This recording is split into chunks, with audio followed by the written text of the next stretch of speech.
We know fish breathe underwater, but does that mean they're invincible to drowning? Picture this: a fish, armed with gills, swimming around carefree, and then suddenly, gulp, gulp, gulp, the fish drowned. Can that really happen?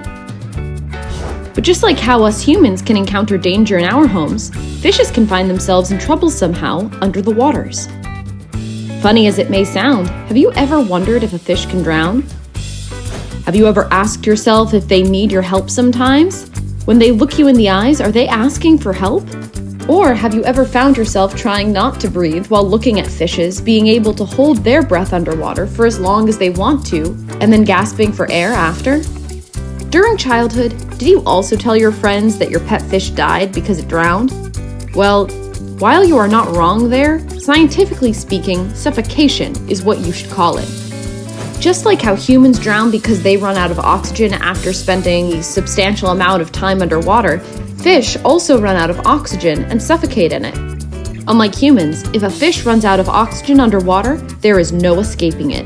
There is no coming out of the water like what humans are supposed to do. Death awaits a fish when they go out of the water. This is because fish don't have lungs that can breathe in oxygen outside the waters. They are not supposed to breathe in oxygen in the air. Their gills, an organ in their body that they use to breathe in oxygen, become dry and tend to slick together when exposed to air. To stay hydrated and moist, it needs to remain underwater.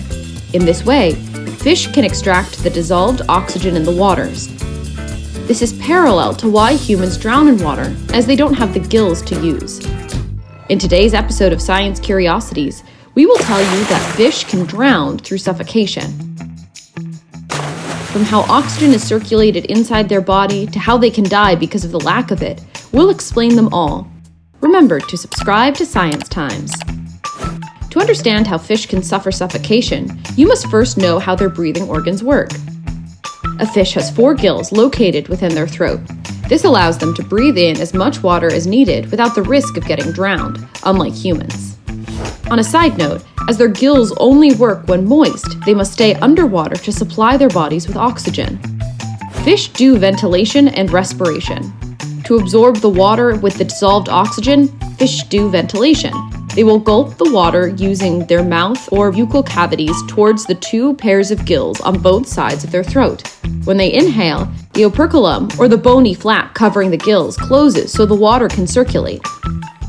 After the oxygen is extracted, the bony flap contracts when the fish exhale to force water containing waste products out. The extraction process is called respiration. When the water enters the mouth of the fish, its gills are split into multiple structures called gill filaments and are further divided into what we call lamella to diffuse oxygen into the blood and to the organs. But as the fish work hard to sustain their body with oxygen, their environment works harder not to let them have it easily. There are a lot of instances where the dissolved oxygen in the waters is not enough. Humans then play a significant role in this problem. Take climate change, for example. The rising water temperature leads to lower oxygen levels, as warm water does not hold as much dissolved oxygen as cold water. This is why building strong aeration in aquariums, especially huge tanks, is vital in tropical countries and in other common areas. Lighting an aquarium is also essential to initiate photosynthesis and allow aquatic plants to release oxygen. It is important to remember that the lighting is not just a decoration to your aquariums. Aeration and lighting are important, especially if the aquarium or big tank is overpopulated.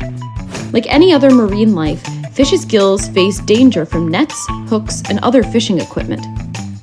Worse, water cannot move across their gills if they get trapped in these baits, resulting in oxygen depletion and further suffocation. Also, when bacteria like pathogens increase, especially in closed containers like aquariums and tanks, it can block the fish's gills and prevent oxygen filtering. There are also times when some areas don't have enough supply of dissolved oxygen in the first place. When adequate nutrients become available on the ocean's surface, plankton bloom rapidly. These creatures take up a lot of oxygen in a short time. Even if fish do not need a lot of oxygen to survive, they are cold-blooded. Unlike humans, sufficient amounts are necessary for them to grow. Still, we cannot ignore the elephant in the room, that most of the destruction in a fish's environment is initiated by humans, including holding some of them captive for amusement. In a sense, the fish suffocating is just the same as the humans drowning. Scientifically, we cannot associate fish with drowning as they don't have lungs designed to run out of oxygen when water fills them up. Fish do not drown because their breathing organ, gills, are designed to diffuse oxygen once they are filled with water, but they get suffocated when there is not enough dissolved oxygen in the waters or if their gills are preventing them from diffusing it. This proves that even if fish and humans can coexist, they cannot live in each other's ecosystems. Marine life looks so peaceful from afar, but their situation is not that different from humans. If you look closely, every creature is trying just as hard to continue living. Even though our lives may be intertwined, it doesn't mean we can disrupt theirs for our sake or amusement. Do you agree? Comment down below your thoughts on this one. Give this video a thumbs up and subscribe to Science Times for more. See you on our next one.